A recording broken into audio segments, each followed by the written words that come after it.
Crack, I had a 20-year addiction to crack. And as crazy as it may sound, crack actually saved me from being a serial killer. You might laugh, you might, say all kind of stuff, but crack saved me from being a serial killer. I grew up in a very abusive household where my father would lock me in the trunk of cars. He would beat me. He would hang me on the trees in the backyard. He would beat my sisters. He would rape my sisters. He would shoot the house up. I can't tell you the many times the police came to the house. He would just do all kind of wicked stuff, make us fight each other, just all kind of things. If my father, I'm 57 years old, if my father had did those things in this day and age, they would have thrown him up under the jail and written a book and made a movie about him. He was so diabolical. He was intentional on torturing us. We were terrified every day to walk home from school knowing that this man was going to be there and not knowing what mood he was going to be in. Let me give you an example of how crazy my father was. There was one time that he called me downstairs. We lived in a house with 3 bedrooms, and my sisters, I had 3 sisters. Well, I have 3 sisters, and they slept upstairs.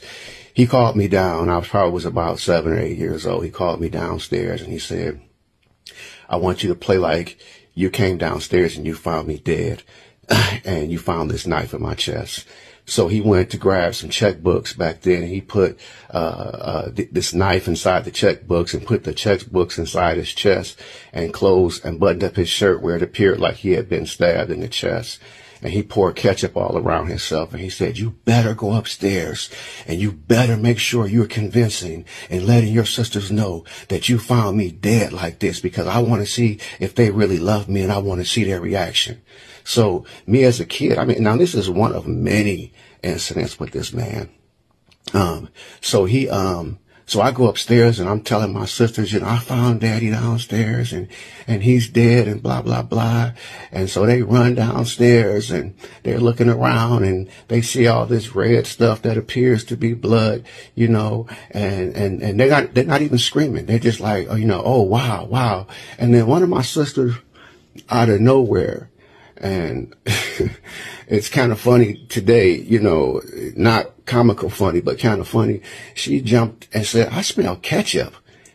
And so this man jumped up, began to beat the mess out of her in front of us. And he said, all you care about is ketchup. I'm laying here dead, blah, blah, blah. So he began, to beat on her. So that was just giving you an example of the things I've been through as a kid. So, as growing up, I enjoy, torturing animals, burning, animals, watching them, burn up and stuff, and did some other horrific stuff as a kid, because the way that I was brought up, it was really in a very inhumane way.